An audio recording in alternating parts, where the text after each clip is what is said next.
A'udzubillahi minasyaitonirrajim. Bismillahirrahmanirrahim. Assalamualaikum warahmatullahi wabarakatuh. Alhamdulillahi rabbil alamin. Wassalatu wassalamu ala asyrafil anbiya wal mursalin wa ala alihi wa sahbihi ajma'in. Subhanaka la ilma lana illa ma 'allamtana innaka antal alimul hakim. Rabbi shrah li sadri wa yassir li amri wahlul 'uqdatam min lisani yafqahu qawli. Ya muallima Ibrahim al-hikmata 'allimna, ya mufahhima Sulaiman fahimna, ففهمناها سليمان وكلا آتينا حكما وعلما وسخرنا مع داود الجبال يسبحن والطير كنا فاعلين يا رب سليمان ويا رب إبراهيم ويا رب موسى وعيسى ويا رب محمد صلى الله عليه وسلم أخرجنا من ظلمات الجهل والنسيان برحمتك يا أرحم الراحمين. Allahumma zidna ilma warzuqna fahma birahmatika ya arhamar rahimin. Allahumma nawwirna binuri ilmik wa ab'idna nisyan birahmatika ya arhamar rahimin. Allahumma rzuqna fahman nabiyyin wa hifzal mursalin wa ilhamal malaikatil muqarrabin birahmatika ya arhamar rahimin. Alhamdulillahi rabbil alamin. Alhamdulillah, sama-sama kita memanjatkan kesyukuran kepada Allah Subhanahu wa taala, keizinan pada Allah taala pada malam ni kita ditemukan lagi. Mudah-mudahan kehadiran kita malam ni menjadi salah satu daripada amalan kebaikan kita di sisi Allah Subhanahu wa taala, insya-Allah. Jadi siapa yang belum berniat iktikaf, niat iktikaf, nawaitul iktikaf fi hadzal masjid lillahi taala. Kita akan sambung pada tajuk kita yang lepas, iaitu bab berbuat baik, berbakti kepada kedua ibu bapa dan memelihara hubungan silaturahim. Hadis 146. Wa anhu.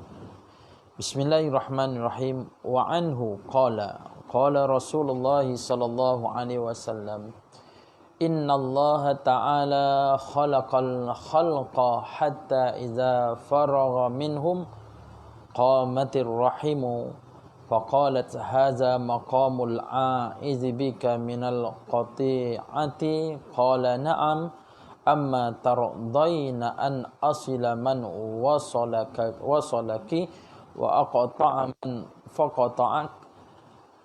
Qalat bala qala fadzalika laki. Thumma qala Rasulullah sallallahu alaihi wasallam, iqra'u in syi'tum fahal asaitum in tawallaitum an tufsidu fil ard wa tuqatti'u arhamakum ulaika alladzina la'anahumullahu fa asammahum wa a'ma absarahum. Sepakat antara Bukhari dan Muslim, muttafaqun alaih. Wa fi riwayatin lil Bukhari faqala Allah ta'ala man wasalaki wasaltuhu wa man qata'aki qata'tuhu. Maksud daripada hadis daripada Abu Hurairah radhiyallahu an. Hadis yang berikut ni adalah daripada Abu Hurairah, sebab tu kalimah ialah wanhu, dan daripadanya.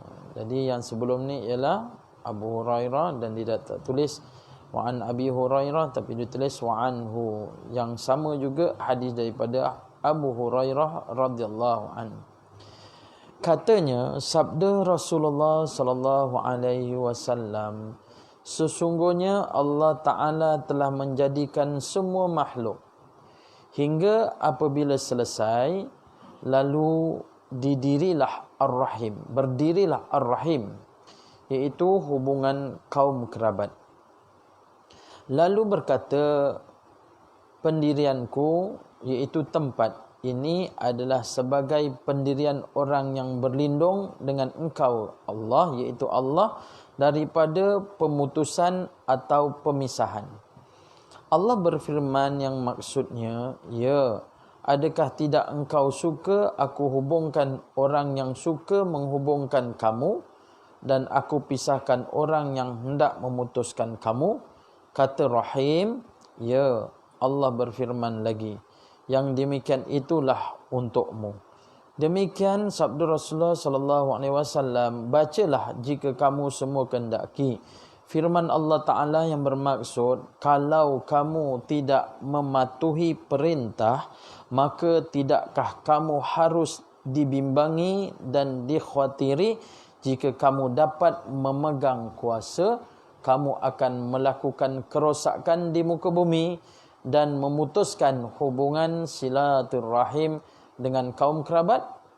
Orang yang melakukan perkara tersebut, merekalah yang dilaknat oleh Allah Ta'ala serta ditulikan pendengaran mereka dan dibutakan penglihatan mereka. Suratul Muhammad ayat 22 hingga 23, riwayat Bukhari dan Muslim. Dalam riwayat Bukhari, Allah berfirman yang bermaksud, sesiapa yang menghubungkan engkau, nescaya aku hubungkan dia, dan sesiapa yang memutuskan engkau, nescaya aku memutuskan dia. Jadi ibu-ibu, ayah-ayah rahmat Allah Subhanahu wa taala, hari ini hadis ni panjang, di mana riwayat daripada Abu Hurairah radhiyallahu an, di mana Rasulullah sallallahu alaihi wasallam bersabda, diceritakan oleh Nabi sallallahu alaihi wasallam, Allah Taala telah menjadikan makhluk, semua makhluk, hingga apabila selesai, berdirilah dia di dalam ar-rahim dengan hubungan kaum kerabat. Jadi inilah penciptaan manusia. Semua makhluk-makhluk Allah Ta'ala yang bernyawa, dia akan berada di alam rahim. Manusia berada di alam rahim. Walaupun orang kata dia ada dalam perut, sebenarnya bukan dalam perut, tapi dalam rahim. Dalam perut ada apa? Ada makanan. Ada makanan. Kita makan, dia masuk dalam perut. Jadi kalau seandainya kita tengok ada baby, ada bayi, bukannya dalam perut, dia di dalam rahim. Dia beza, dia tak sama. Dalam perut tu ada makanan, di situ ada tempat kumbahan, ada najis, lalu dia keluar. Tapi rahim tidak, dia di bawah daripada perut, kat situlah tempat dia. Jadi Allah selesaikan, dia letakkan kat situ. Jadi siapa yang ada di situ dikatakan orang yang istimewa. Jadi kita ni adalah orang istimewa yang Allah Ta'ala pilih. Sebab tu bila lahir aja manusia, dialah orang yang teristimewa sangat. Kuntum khaira ummah, kamu adalah sebaik-baik umat. Jadi ini pilihan Allah. Kenapa dikatakan istimewa? Sebab daripada benih yang ada daripada ayah kita ni, bilangan dia berjuta-juta. Berjuta-juta yang kita tak tahu berapa berjuta banyaknya. Tak ada doktor yang mengira berapa jumlah dia. Terlalu banyak. Berjuta. Dia berenang mencari ovum. Ovum pada telur kat ibu. Dia dalam rahim. Sperm daripada ayah, tulang sulbi. Dia masuk. Berjuta, tuan-tuan. Kalau ikut sains, dikatakan bahawa dia berenang. Sperm ni dia berenang. Seperti mana bentuk dia? Macam berudu. Dia ada kepala, dia ada ekor. Dia berenang. Dia mencari apa? Mencari ovum. Ovum menanti. Dalam keadaan dia terbuka, tertutup, terbuka, tertutup, terbuka, tertutup. Akhirnya sperm ni berenang, jumpa ovum, dia masuk. Dia masuk terus dia lock. Dia kunci. Dia kunci, inilah insan yang terpilih. Siapa dia tuan-tuan? Tuan-tuan lah. Istimewanya tuan-tuan, sebab di antara berjuta-juta, tuan-tuan seorang yang terpilih.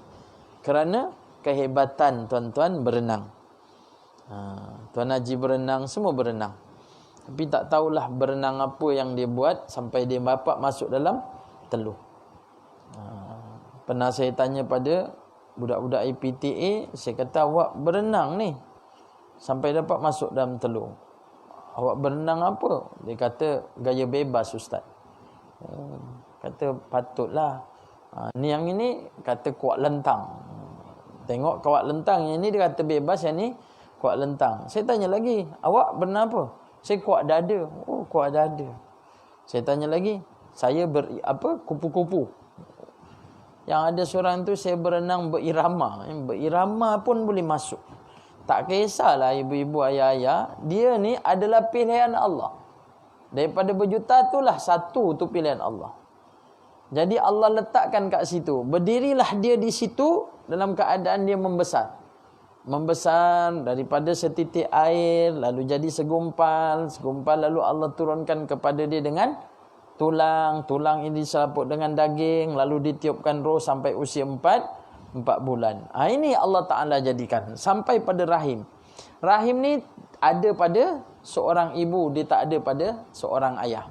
Walaupun ayah tu bernama Rahim, Abdul Rahim, tapi dia tak ada rahim.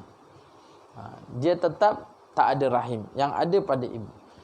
Jadi apa yang ayat ni mengatakan? Allah dah letakkan kat situ, lalu berkata, dikata, pendirianku tempat ini adalah sebagai pendirian orang yang berlindung dengan engkau, dengan Allah Ta'ala, daripada pemutusan dan pemisahan. Allah berfirman dengan maksudnya, ya, adakah tidak engkau suka aku hubungkan orang yang engkau suka menghubungkannya kepada kamu. Jadi Allah letakkan pada kamu, pada rahim ni, pada kita ni, Allah letakkan kepada kamu. Kalau sekiranya kita ini suka kepada seseorang, sayang kepada seorang, Allah akan datangkan kepada dia dengan kesukaan. Tapi kiranya engkau memutuskan benci kepada seorang, Allah akan benci kepada kamu. Allah akan datangkan kebencian juga pada. Terletak kepada diri kita.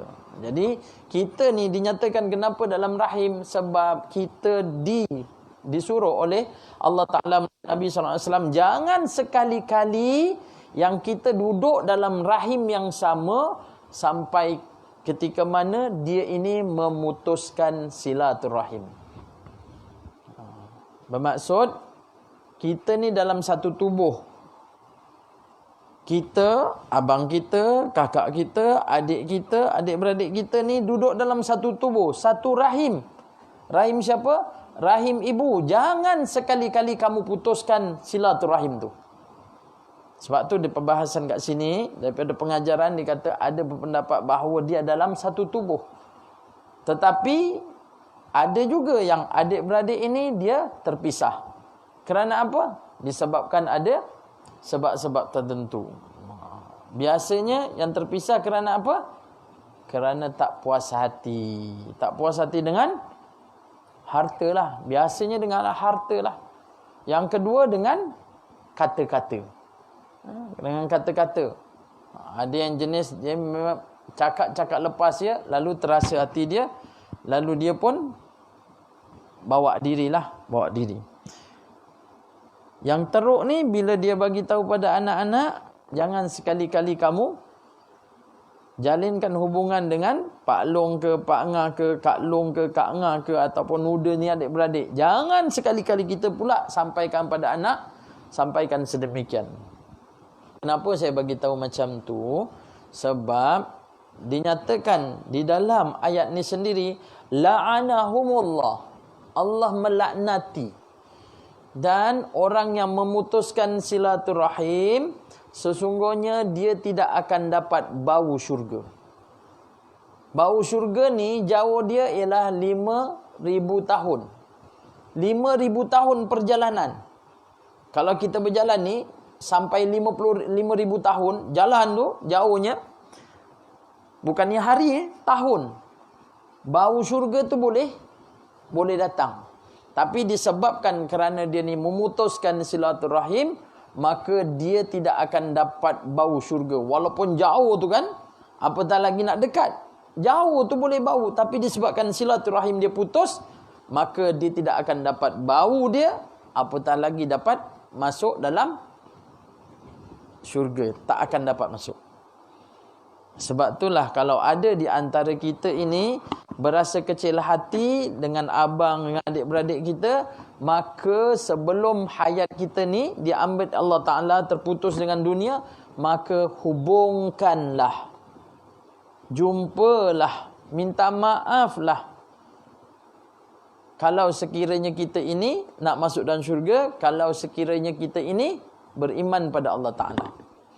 La yu'minu ahadukum hatta yuhibba li akhihi.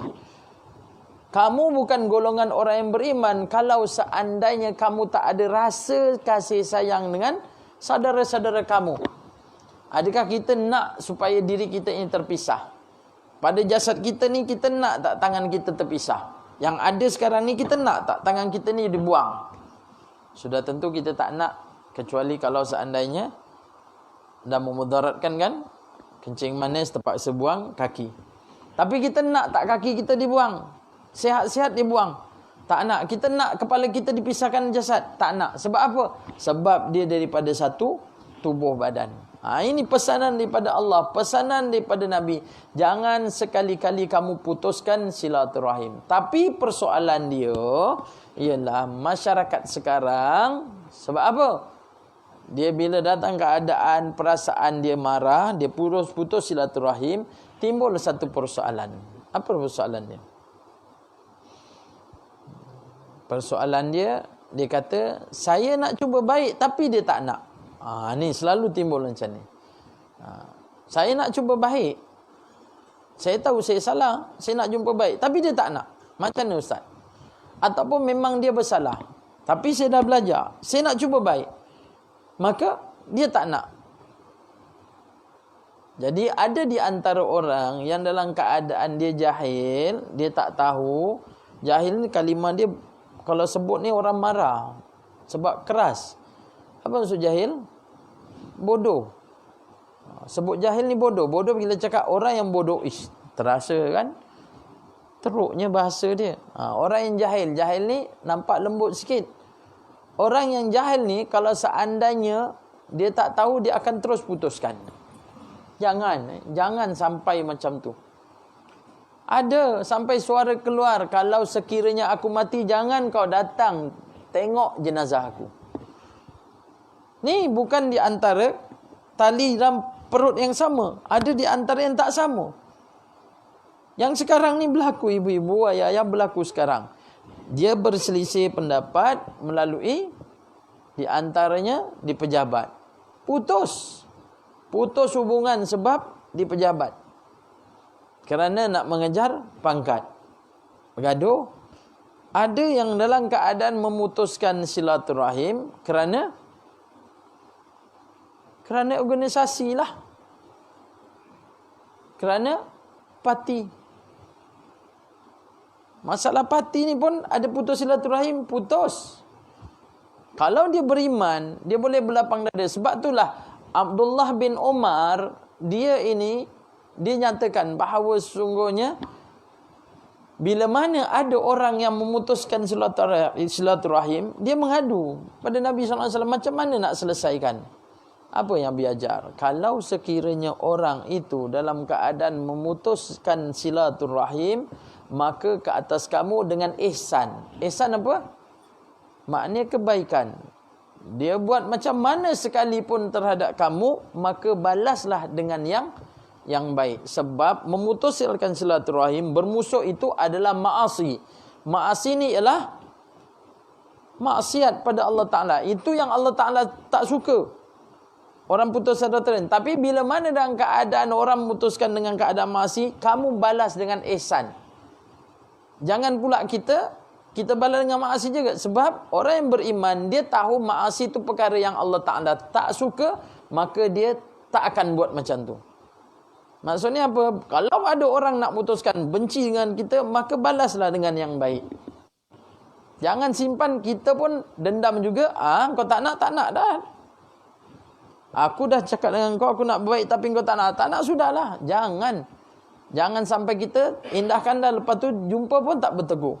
Jangan sampai macam tu. Sebab ni pesanan daripada Nabi. Allah kata sungguhnya la'anahumullah, Allah akan laknat, maka dia tak akan cium bau syurga.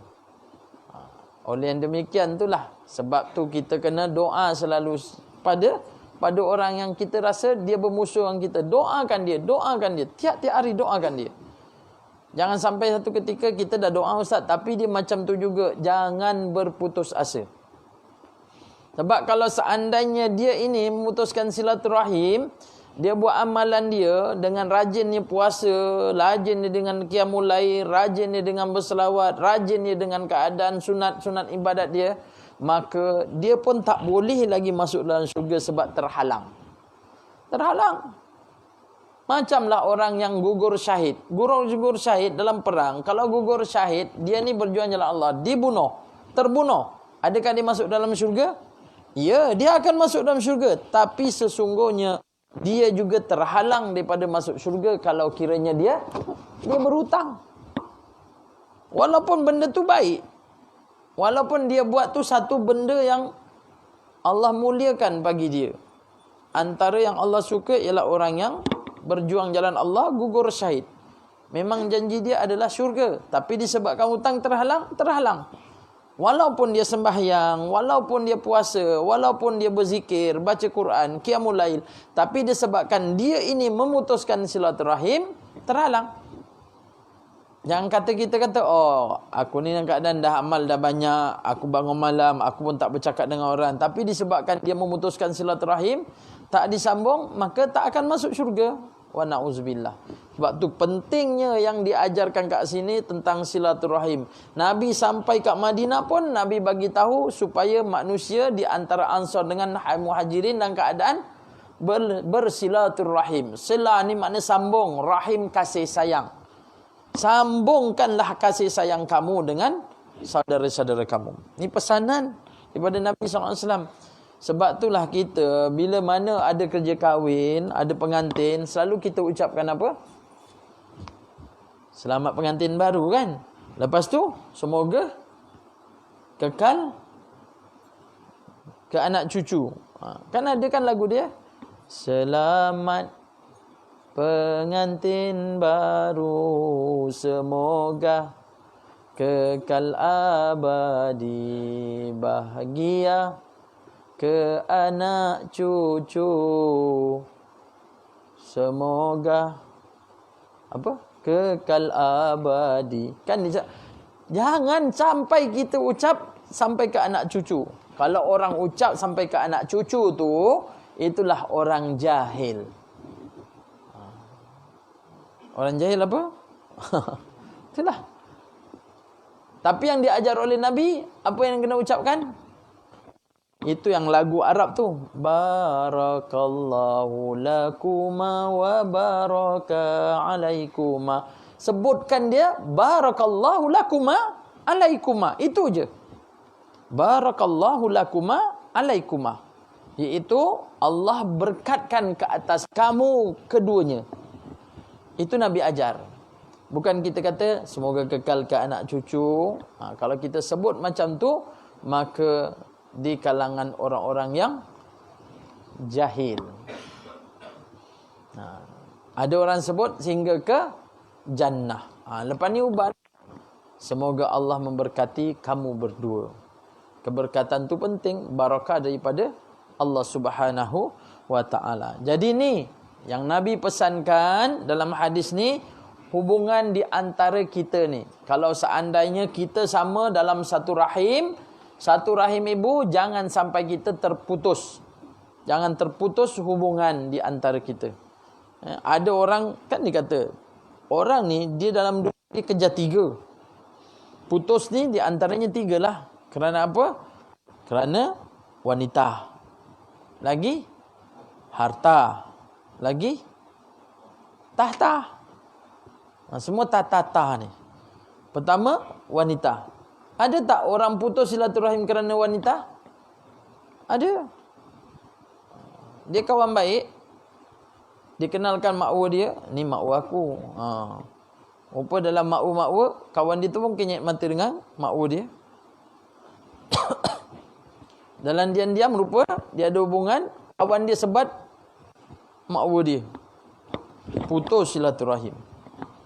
Ya. Putus silaturahim. Petang tadi kan, tengok cerita petang tadi. Cerita apa?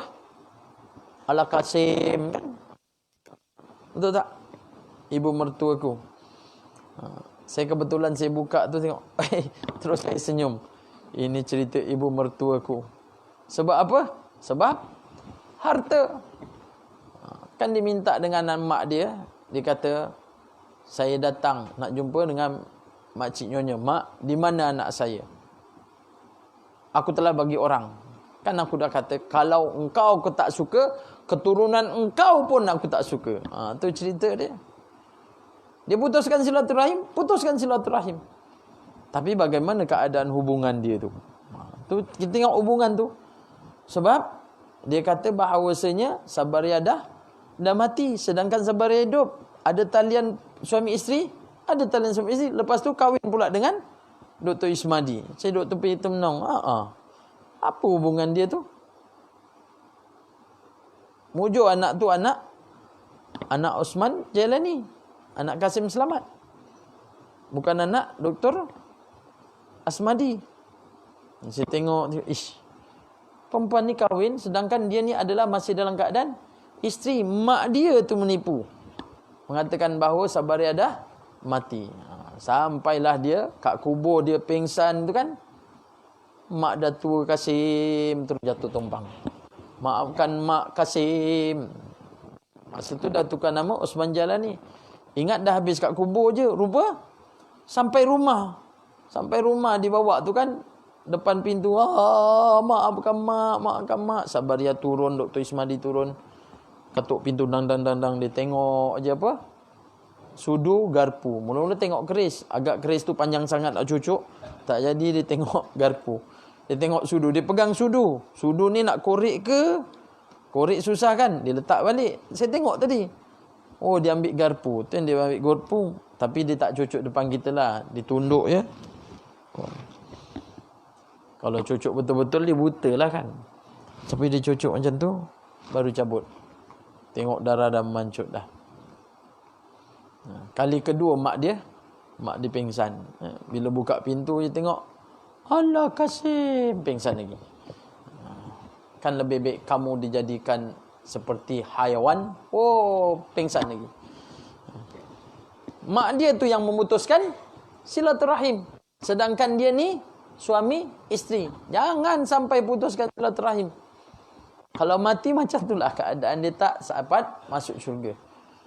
Neraka dia akan tempuh neraka. Allahu Akbar. Penyiksaan dia, ya Allah. Orang berzina siksa dia lain, orang minum arak siksanya lain, orang silaturahim putuskan lain. Meraung-raung, minta ya Allah, tolonglah. Bayangkan 40 tahun malaikat tak datang. Dah sampai 40 tahun baru datang. Apa yang kau nak? Tolonglah, minta ringankan, minta aku nak bertaubat. Dia tambah lagi. Mengadu pada Allah, Allah dalam keadaan tak indahkan sepanjang kehidupan alam dunia ni. Alam dunia ni hidup berapa tahun? Mengikut kajian sains ni, berbilion tahun dah. Bukan juta tahun, bilion tahun. Tengok zaman dinosaur kan, kajian tu macam mana besar-besarnya wujudnya alam ni.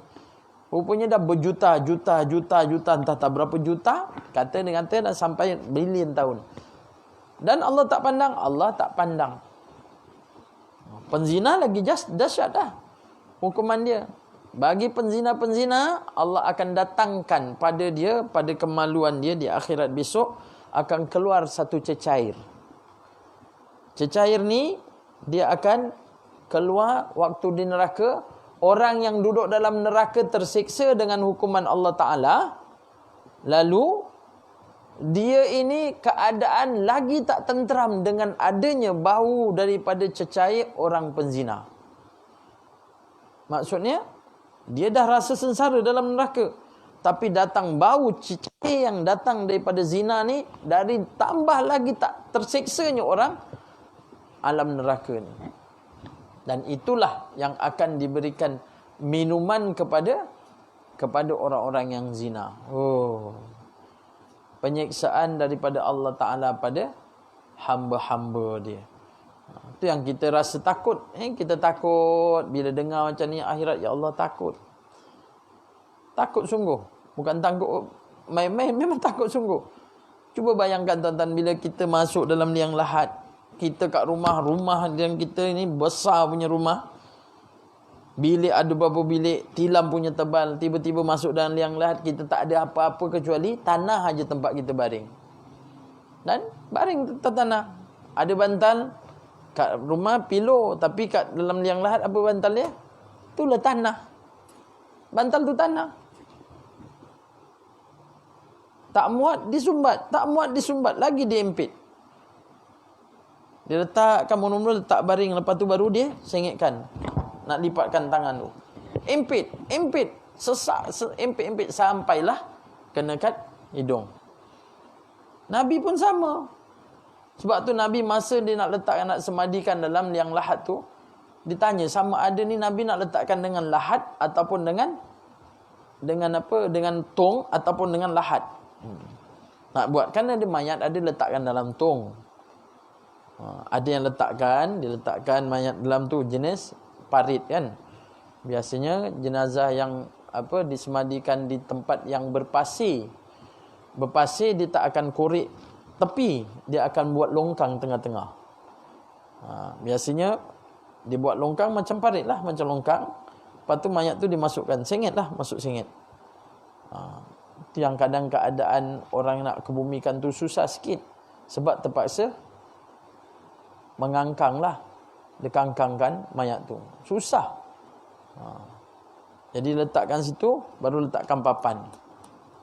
Yang ada letakkan dengan keranda. Ada yang selit tepi, diletak dengan papan. Tapi Nabi SAW diselit tepi ni dan disusun dengan batu. Maknanya tak ada ruang belakang ni. Kalau tuan-tuan tengok jenazah yang masuk dalam liang lahat di Baqi', memang susunannya memang batu. Batu tu macam batu tela tu. Saya duduk tengok mana dia punya papan. Tak ada papan. Dah masukkan dalam tu, dia sendalkan dengan batu. Maksudnya uluh sorang-sorang. Uluh batu tu disusun. Maknanya kalau jenazah macam ni disusun batu. Susun. Lepas tu tumpuk. Jadi tumpuk tu batu dia 4 pada badan ni. Dah masuk je terus kambus. Itulah lahat dia tepi tu. Bukan cantik macam kat Bertamalim, tak. Lahat dia Bertamalim cantik, kotak. Sana tak ada. Asal masuk sun, itulah kambus. Mana pakaian kamu? Tak ada kecuali itulah kain yang kamu bawa. Kat rumah banyak, tapi tak bawa. Rumah besar, itulah tempat dia kamu duduk. Duduk diam-diam dalam tu. Kat rumah kita boleh pergi mana-mana, kat situ tak ada. Dalam keadaan semadi. Untuk hidup kali kedua nanti. Duduk dalam tu. Allah gambarkan? Ya, Allah gambarkan melalui ayat Quran. Rasa manusia? Ya, rasa. Tak terlepas? Tak terlepas. Semua merasai. Tapi dia dah terbatas dalam alam yang lain dengan alam dunia. Jadi kita tengok pengajarannya. Dinyatakan dalam pengajaran ini, Allah mengharamkan perbuatan memutuskan hubungan silaturahim antara keluarga. Jadi, kalau seandainya ada yang memutuskan tu, saya pesan, tautkan balik. Telefon balik. Minta maaf. Kalau dia tak bersalah pun, kita minta maaf. Kalau kita bersalah, apatah lagi, kita pun minta maaf. Sebab tu dalam pengurusan jenazah, kan dibagi tahu. Oleh siapa? Kadang imam, kadang Bilal. Kita Allah yarham dah duduk kampung Bertamalim ni hampir 30 tahun. Jadi inilah kali terakhir kita memberi penghormatan padanya. Andai kata Allah yarham ada melakukan kesalahan, maka sama-samalah kita di sini ampunkan dia. Jangan kita tak ampunkan. Tak boleh, dia ada hutang aku lagi 200 saya tak bayar. Tapi imam bagi tahu ataupun sidang bagi tahu, kiranya ada hutang piutang dan sekiranya tuan-tuan ingin menuntut, bolehlah pergi ke berjumpa dengan ahli waris kan? Ahli waris. Sebab hutang bahaya. Berhutang ni amalan dia pun tergantung. Sebab tu hutang kena selesaikan. Tak kisahlah apa pun. Hutang rumah ke, hutang kereta ke, selesaikan. Dia peninggalan dia apa ada? Apa yang ada pada dia? Harta tu bukan milik pada diri dia, tak, daripada ahli waris. Ahli waris sebab tu kena uruskan. Uruskan macam mana? Ada harta tu, selesaikan untuk si mayat. Kalau ada hutang, tanya pada pejabat-pejabat yang dikerja tu, ada tak hutang? Kalau ada, selesaikan. Dah habis selesai, selesaikan untuk dia. Kalau belum pergi haji, hajikan untuk dia. Jangan kita fikirkan, ni harta dia kena bagi dulu. Jangan bagikan tu. Sebab dia ada hutang, itu selesaikan. Kalau tidak, kesian dia tu. Yang duduk dalam jenazah tu, jadi jenazah tu kesian. Bukan kesian sikit, yang kesian sungguh. Kadang dia berniat baik. Yang baru-baru ni saya dapat berita. Allahu Akbar. Sebab apa? Sebab ada satu masjid, rupanya masjid tu wakaf daripada orang dulu dan dia tidak diwartakan sebagai wakaf. Sebab apa? Sebab geran tu masih geran nama individu. Sekarang anak-anak dia nak nuntut tu tanah masjid tu untuk dijadikan kediaman. Allah. Saya tak terbayang macam manalah tergamaknya orang. Mak bapak yang dah tak ada, tanah masjid yang dijadikan wakaf selama ni orang sembahyang, disebabkan dia ni adalah daripada harta peninggalan dengan nama individu, jadi dia nak minta bahagian masing-masing. Ada sebuah surau, saya pergi ceramah. Saya kata ceramah, dulu saya ceramah kat depan. Betul Ustaz. Habis buat surau ni. Ni ada orang ni ke? Dia kata tak Ustaz, sebab anak dia ni Ustaz, kaum kerabat yang meninggal ni, dia nak tanah tu. Habis jadi apa? Surau tu terbiar. Dan kebetulanlah ada seorang hamba Allah ni, dia dapat tanah di belakang tu. Ada orang nak jual, dia terus beli dan dia terus dirikan surau. Hasil daripada duit dia dan sumbangan pada orang, dia buat surau dia. Cantik pun. Saya kata, tahu tak, orang yang infakkan harta dia untuk buat masjid, walaupun sebesar sarang burung. Sebesar sarang burung. Nak cerita sarang burung besar mana macam ni kan? Boleh duduk tak kita kat atas? Tak boleh. Maka Allah jadikan dia ni sebagai satu istana besok dalam syurga. Apatah lagi yang keadaan dia nak ambil harta. Agak-agak kalau dia adik-beradik nak ambil tu, ada yang menentang, ada yang menentang. Kalau menentang apa jadi? Putus lah. Putus silaturahim. Putus silaturahim. Akhirnya yang nakkan harta, kalau tak nak tak apa, aku jual aja. Sebahagian daripada harta ni aku jualkan. Aku jual murah-murah ajalah. Masjid tu ada 3 nama, aku jualkan bagian aku murah-murah aja. Jadi yang tu pun orang pun berkendak, dia pun beli. Yang dua lagi kata aku nak wakaf. Sebabkan yang tu tak boleh lah. Yang dah beli, aku tak nak robohkan. Sebab tu tuan-tuan, ada yang keadaan rumah ni rumah orang tua. Rumah ni rumah orang tua. Disebabkan orang tua dia ni buat rumah dan dia jaga mak ayah dia sampai mak ayah dia meninggal. Lalu pembahagian harta pusaka kan dibagikan. Tanah ni tuan-tuan dibelah dua. Rumah dia macam ni, rumah orang tua dia. Dia belah tuan-tuan, rumah tu dirobohkan. Rumah orang tua dia serobohkan, yang sebelah ni diratakan, sebelah ni rumah bapak dia lama. Bapak dia dah meninggal. Jadi adik dia yang jaga mak dia ni, ayah dia ni, rumah dia tinggal sebelah aja. Maknanya yang tinggal kat situ mana? kawasan tengah dan juga dapur. Yang anjung depan semua dah roboh. Tinggal papan ni. Agak-agak berbaik tak keluarga tu? Bapak yang dalam kubur tu macam mana? Kerana apa? Kerana harta. Itulah, jangan sampai putus silaturahim. Saya pesankan diri saya juga, jangan sampai putus silaturahim. Tapi alhamdulillah lah, kita macam mana pun doakan pada anak-anak. Doakan pada anak-anak kita hidup ni, panggil dia, jangan kau putus silaturahim. Macam mana sekalipun bapa ataupun ayah, mak tetap doakan kau. Semoga engkau hidup dalam rukun damai.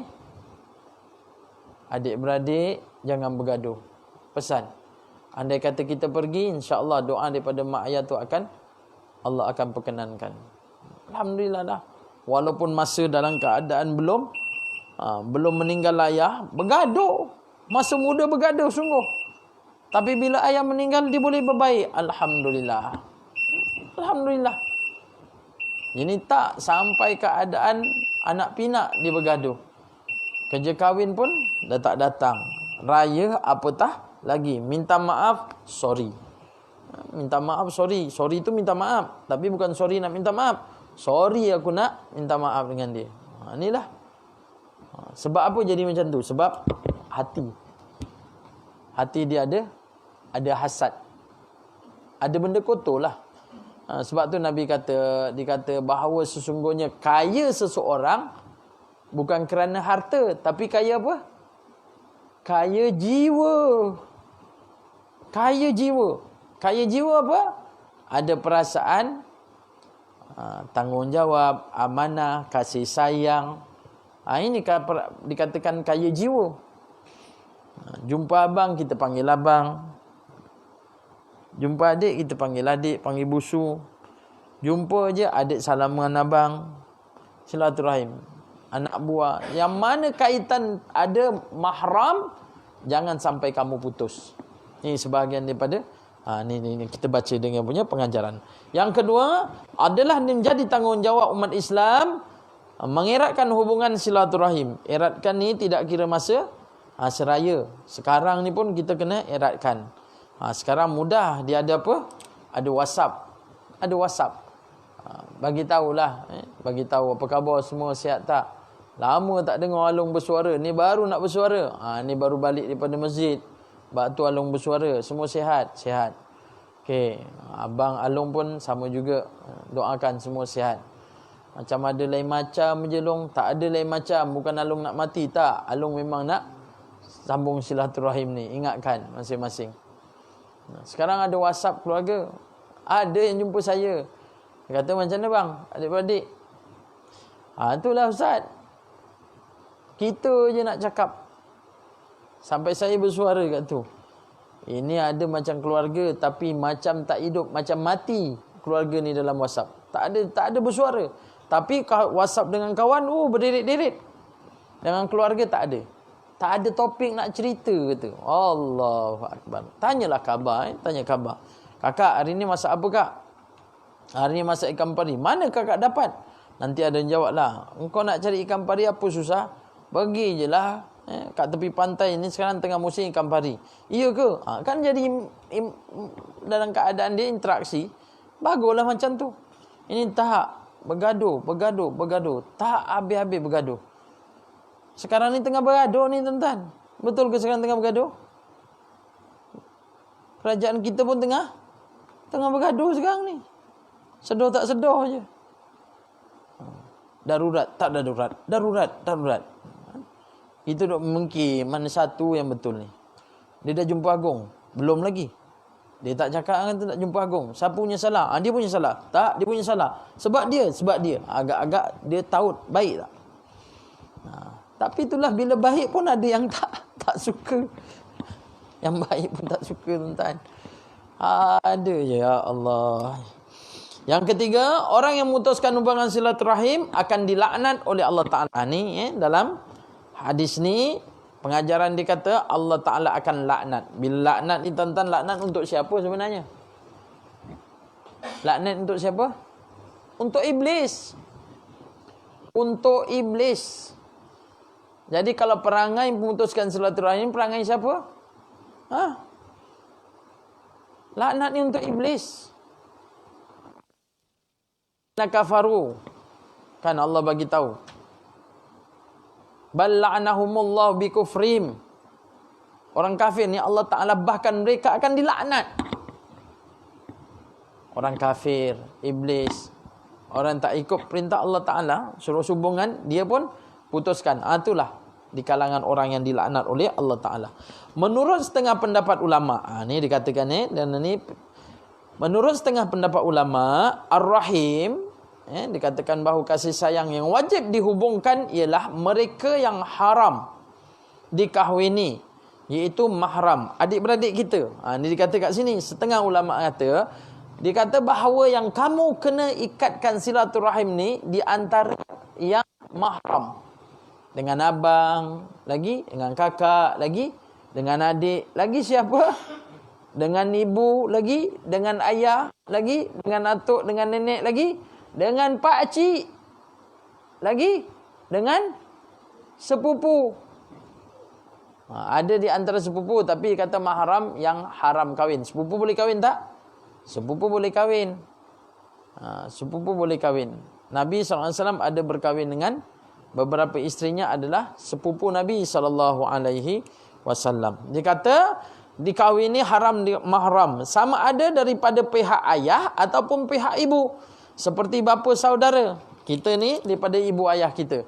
Adik-beradik, ibu tu adalah pak cik kita, mak cik kita. Maka kita jangan sampai putus silaturahim. Ayah tak ada, carilah mak cik kita. Sebab mak cik kita tu adalah ayah kita, pak cik kita. Mak cik kita tu adalah ayah kita dan ibu kita. Sebab apa? Hubungan darah tu. Hubungan darah tu. Dan dia kata ibu saudara. Dia kata makcik lah. Manakala pendapat yang lain mengatakan Ar-Rahim yang wajib dihubungkan merangkumi semua keluarga yang mempunyai talian keturunan seperti sepupu. Ini dia kata ada pendapat pula lain, bukan sahaja daripada abang adik kakak, tetapi daripada sepupu pun kena berbaik. Ada kena berbaik lah. Tapi ada yang sepupu dia baik, sungguh. Ada sepupu dia tak boleh. Ada dia boleh ngam, ada dia tak boleh ngam. Ada adik-beradik pula, dalam adik-beradik ramai 8 kan. 1, 2, 3 tu satu kepala. 4, 5, 6 ni kepala lain. Dia kalau bincang pun sama. Kau nak pergi rumah Along? Kau pergi tak? Aku rasa pergi nanti jemputan ni. Aku pun pergi jemputan lah. Tengok Angah duduk sana. Biasalah dia punya geng. Ada tak? Ada geng dia. Along, Angah, udah kan dia punya geng dia. Kita geng lain. Geng apa yang lain-lain. Semua tu adalah satu perut. Kata satu perut, tapi sebenarnya satu rahim. Satu rahim, satu tempat ibu. Kenapa nak jadi macam tu? Sama tautan tu. Sama. Sebab itulah kalau boleh tautan dalam keluarga kita sesekali, setahun ke 2 bulan, 3 bulan sekali, kumpul sama-sama, bacakan tahlil untuk arwah mak, untuk ayah. Dan satu keluarga tu. Tak kisahlah Alung ke siapa. Kalau buka kitab tu, buka Yasin sama-sama. Memang ada di antara keluarga-keluarga yang merendah diri. Dia orang kaya, aku ni orang miskin. Tak ada, sama je. Mati pun bawa kain kapan kan, sama juga. Harta bawa, tak ada. Sebab tu tak adalah, jangan bawa dengan pangkat, dengan keadaan kita punya harta kita. Mati tak ada bawa dah. Semua kita tinggal. Jadi maksud Allah selesai mencipta makhluk ialah sempurna kejadian makhluk kerana ciptaan Allah hanya dengan kalimah kun, jadilah. Maka terjadilah makhluk seperti yang dikehendaki. Innama amruhu idza arada syai'an an yaqula lahu kun fayakun. Kalau seandainya Allah memerintahkan sesuatu, dia nakkan sesuatu, maka Allah kata jadi, jadilah, terus jadi. Tak boleh tak boleh terhalang. Ini kuasa daripada Allah Subhanahu Wa Taala. Kata-kata rahim ini sama ada hakiki, iaitu dengan jelmaan, dijelmakan Allah Ta'ala untuk berkata-kata, atau dengan lisan halnya, artinya jika rahim itu boleh berkata-kata, maka itulah katanya. Jadi kalau seandainya dengan kata-kata Allah sebut saja, jadilah. Maka itulah dikatakan bahawa kekuasaan daripada Allah Subhanahu Wa Taala. Jadi siapa di antara kita ni yang terputus silaturahim keluarga tu, sambungkan. Ada tautan dia, talian dia ada tu, maka sambungkan. Kadang kita benci-benci dengan Pak Long kita kan, Pak Long tiba-tiba tengok cucu kita sebiji macam muka Pak Long. Ada. Sebab talian tu darah tu ada. Sebab ada satu kisah hamba Allah ni, sahabat Nabi, dia kata, ya Rasulullah, sungguhnya isteri aku ni melahirkan anak, dan anak aku ini dikatakan bahawa anak aku yang dilahirkan oleh isteri aku tu bukan anak aku. Sahabat mengadu dengan Nabi SAW. Dia mengadu. Kenapa? Dia kata, sesungguhnya aku putih, isteri aku putih, tapi ya Rasulullah, anak aku gelap hitam. Lalu dia kata, sesungguhnya isteri aku telah melakukan curang. Nabi panggil, adakah kamu melakukan? Tak. Lalu ditanya, ada tak di antara kaum kerabat kamu ni, keturunan kamu yang seperti mana yang kamu punya anak? Ada tak? Dia kata tak. Tanya yang lelaki, ada tak kaum kerabat kamu ni, daripada Pak Long kamu apa semua ni yang gelap? Dia kata ada. Ini di antara keturunan daripada kamu ni ada datang kepada kamu. Nabi jawab. Maka sungguhnya selesai. Sebab apa? Ada tautan darah, silaturahim. Ada tak dalam adik-beradik tu, macam mana kawan saya? Kawan saya ni, dia keturunan apa? Keturunan daripada Pakistan. Adik-beradik dia semua gelap. Dia seorang putih. Dia kata, aku dan keluarga aku lah yang paling handsome. Mama, kenapa? Kau tengoklah aku. Aku seorang putih. Adik-beradik aku semua gelap-gelap. Nama dia pun Khan. Nama dia Khan. Oh, putih. Saya duk nyakat dia. Memanglah kau putih sebab apa? Kau anak angkat. Kau mulut cakap baik-baik. Dia marah saya. Dia saya gurau dekat dia. Kau tengok bin siapa? Bin sama tau. Kata, iyalah. Sebab apa putih? Sebab ada keturunan kamu yang dalam keadaan dia kulit putih. Mungkin daripada mak, mungkin daripada ayah. Sebab itulah kita nak lari ke mana dalam keluarga ni. Ada tautan kita. Kita tak nak benci pada adik-beradik. Tiba-tiba dapat cucu sebiji sama. Maaf saya lah, tengok Pak Long mata sepit kan. Tiba-tiba cucu, alah, aku dah benci dengan Pak Long, tiba-tiba anak cucu aku sepit. Macam tu. Lepas tu datang kerja kahwin. Ni cucu kau? Tak, ni cucu ni aku punya adik. Muka sama kau. Dah tak tahu dia cerita aku. Allah tu maha kaya. Kan? Allah maha kaya. Mak kurus, bapak kurus. Anak bulat. Macam ni. Bapak bulat, mak bulat. Anak cekeding ni. Pernah jumpa tak? Orang dia kurus, makan dia kuat. Pernah jumpa? Pernah kan? Makan 3-4 pinggan. Semangat ni. Mana datang nasi dia masuk tu? Perut dia tak ada buncit juga. Usus dia panjang. Oh. Yang seorang tu makan sikit je. Tapi macam belon. Kembang. Jumpa tak? Kenapa jadi macam tu? Innama amruhu iza arada syai'an ayyakula lahu kun fayakun. Kalau Allah nak jadikan macam tu, jadilah. Jadi ibu-ibu, ayah-ayah rahmat Allah Ta'ala, mudah-mudahan kita ambil pengajaran daripada hadis ni. Maka jangan sampai kita putus silaturahim. Tautkanlah kasih sayang. Kita ni seumpama dalam satu jasad.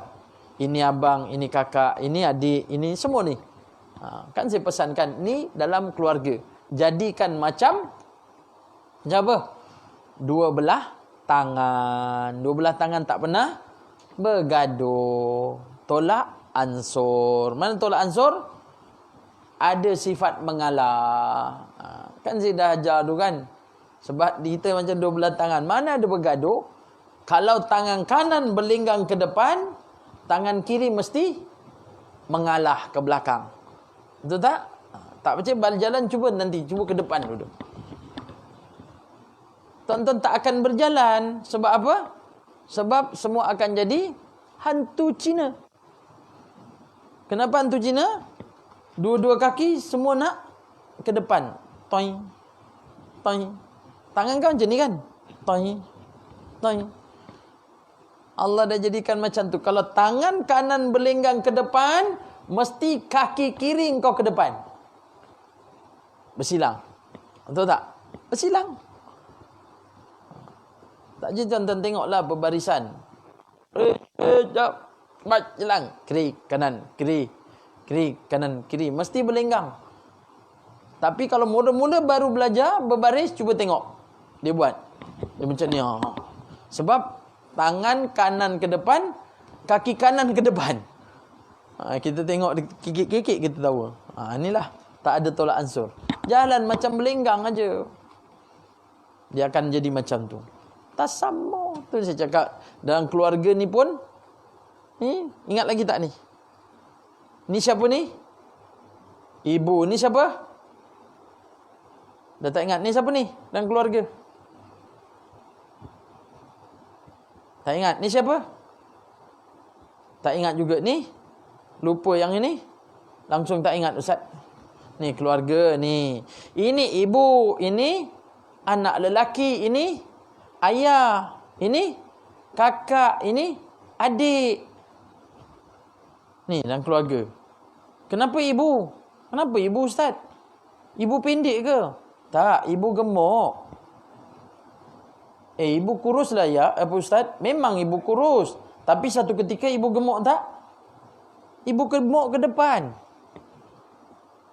Inilah ibu. Ini anak lelaki. Kenapa anak lelaki? Tugasan anak lelaki tanggungjawab pada ibu dan juga ayah. Kalau anak perempuan belum kahwin, tanggungjawab anak perempuan pada ibu dan ayah. Kena jaga dia. Kalau semua dah kahwin, anak lelaki tanggungjawab.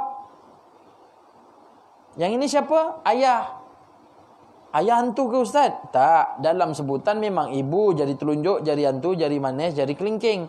Tapi dalam keluarga yang paling besar siapa? Ayah lah. Ayah yang paling tinggi. Ni ayah. Ayah dan campuran keluarga banyak tak? Dan keluarga banyak mengadu. Anak kepada ayah ke kepada mak? Anak banyak mengadu pada mak ke pada ayah? Mak. Mana dalil dia? Alamak. Itu dalil dia. Kan? Baju tak angkat, terlupa, hujan. Apa kita jawab? Alapak. Oh, bagus tuan-tuan. Baru saya tahu orang bertamalim panggil alapak. Alamak. Jadi, ayah dia tak banyak cakap. Dia kerja je. Cari nafkah. Ini siapa? Ini kakak. Ini adik. Ayah-ayah dulu nak kahwin, cakap dengan ayah ke cakap dengan mak? Cakap dengan mak. Mak banyak kerja kat rumah. Kita ambil botol. Ambil botol, nampak? Saya ambil dengan 3 jari. Ibu, anak lelaki, ayah. Tuan-tuan nak pegang pen, siapa yang kerja? Ibu, abang, ayah. Tanggungjawab ni. Nak kahwin, jumpa dengan ibu kan? Ya. Tuan-tuan, nak korek hidung? Jari? Jadi ni. Tipu. Depan orang memanglah macam ni. Sopan konon. Tapi kalau dalam jamban? Jari apa? Dia telunjuk. Sampai dalam sungguh. Tak dapat. Tak dapat, anak akan mengadu dengan mak. Nak kahwin ngadu dengan mak. Sama juga tentang korek hidung, korek, makin lama ke dalam. Dia jumpa dengan mak dia. Kadang dia cakap dengan adik dia, tolong, adik dia pun korek. Tak dapat bang, tak dapat. Jumpa mak. Mak tolong pada anak. Dia buat apa? Dia tutup lubang sebelah. Dia pun embus. Kan? Mak banjak batu ada anak kan? Dia pun embus. Keluar tak? Keluar. Siapa yang ambil? Anak lelaki dengan mak dia, betul tak? Dia pun ambil. Lepas tu buat apa? Buat apa? Buat bodoh. Janganlah. Dia akan zikir. Dia gentil sampai dalam lembik bulat tu.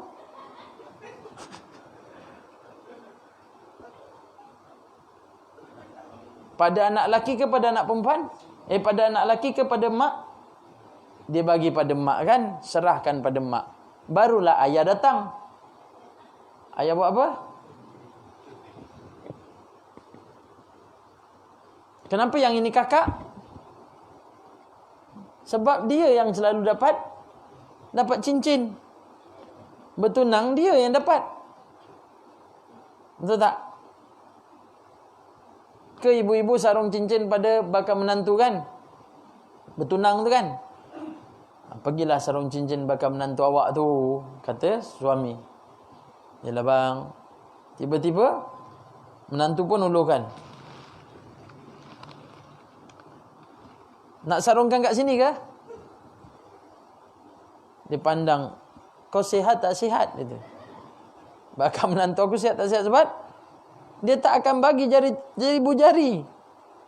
Dia akan bagi jari ni. Mak mentu terus sarung jari manis. Inilah kakak. Sebab tu orang perempuan, tugas dia tak banyak. Tanggungjawab abang dia. Dia banyak rehat. Yang kelingking ni adik. Adik mana ada banyak kerja? Adik tak banyak kerja. Semua abang. Sebab tu kita bekerja tengok. Kalau seandainya nak dapatkan sesuatu, semua kena sepakat. Ya, tu yang kita kadang botol ni penuh, maka semua pegang. Betul tak? Semua pegang ni. Bagi kuat. Tapi kalau setakat botol yang ringan macam ni, kita pun pegang nak minum. Ke tuan-tuan minum macam ni? Tak kan? Tuan-tuan pegang macam ni kan? Inilah yang bekerja. Makan roti pakai berapa jari? 3 jari. Makan nasi? Semua kan? Ke tuan-tuan makan nasi pakai 3 jari? Semua. Masya Allah. Sebab tu jadi macam tubuh badan kita dan keluarga. Sana gatal, tangan kanan garuk. Tangan kiri gatal, tangan kanan garuk. Tangan kanan gatal, tangan kiri garuk. Belakang batal, batal. Belakang gatal. Mana nak garuk? Cari dinding. Siapa yang cakap cari dinding? Otak kata. Sebab tangan tak sampai, badan gemuk, aduh, tak sampai. Itu yang datang ayah-ayah kita kan balik kebun. Dia ada khas, tiang rumah kita tu dibuat gusuk. Ayah-ayah dululah. Sekarang dah tak ada dah. Sekarang dah pergi kat kraft tangan. Dia ada buluh jari nama dia. Buluh depan ada jari. Nak tengok banyak kat mana? Kat hospital. Orang bawa apple, bawa apa yang seorang tu bawa. Aku tak dapat nak bagi hadiah apa kat engkau. Ni je lah. Alhamdulillah, aku memang nunggu. Aku punya kaki dah ujung tu gatal dah. Dia patah kaki di ujung tu. Sedapnya. Sedap apa? Sedap garuk. Tu dikata bahawa cinta ibarat kurap. Makin dikeruk, makin sedap. Itu pantun terakhir. Jadi saya rasa cukuplah setakat tu. InsyaAllah mudah-mudahan ibu-ibu ayah-ayah kita ambil pengajaran daripada silaturahim ni. Saya doakan ibu-ibu mudah-mudahan tautan silaturahim di antara keluarga kita ini akan kekal sampai kita bertemu dalam syurga Allah Subhanahu Wa Taala dengan ayah ibu kita. Dan saya doakan juga ibu-ibu ayah-ayah mudah-mudahan Allah berikan kesihatan, berikan kewaafiatan, diberi kesihatan yang baik dan terus kita beramal mengabdikan diri kepada Allah Subhanahu Wa Taala, dan tuan-tuan, ibu-ibu, ayah-ayah pun doakan kesihatan saya. Mudah-mudahan kita bertemu lagi pada akan datang, dan mudah-mudahan juga satu ketika nanti kita sama-sama berada dalam syurga Allah Subhanahu Wa Taala. Aku qauli hadza astaghfirullah li wa lakum. Subhanakallahumma wa bihamdika asyhadu an la ilaha illa anta astaghfiruka wa atubu ilaik. Bismillahirrahmanirrahim. Wal 'ashr innal insana lafi husr illa allazina amanu wa 'amilus solihat wa tawasaw bil haqq wa tawasaw bis sabr. Alhamdulillahirabbil alamin, wassalatu wassalamu ala asyrafil anbiya wal mursalin wa ala alihi washabbihi ajmain. Allahumma ij'al jam'ana hadza jam'an marhuma wa tafarruqana min ba'di tafarruqan ma'suma. Allahumma afina min kulli bala'id dunya wa azabil akhirah wa syarrid dunya wa syarril akhirah. Ghafarallahu lana wa lakum ya karim rahmatika ya arhamar rahimin. Wa sallallahu ala sayyidina Muhammad wa ala alihi washabbihi wasallam. Alhamdulillahirabbil alamin. Assalamualaikum warahmatullahi wabarakatuh.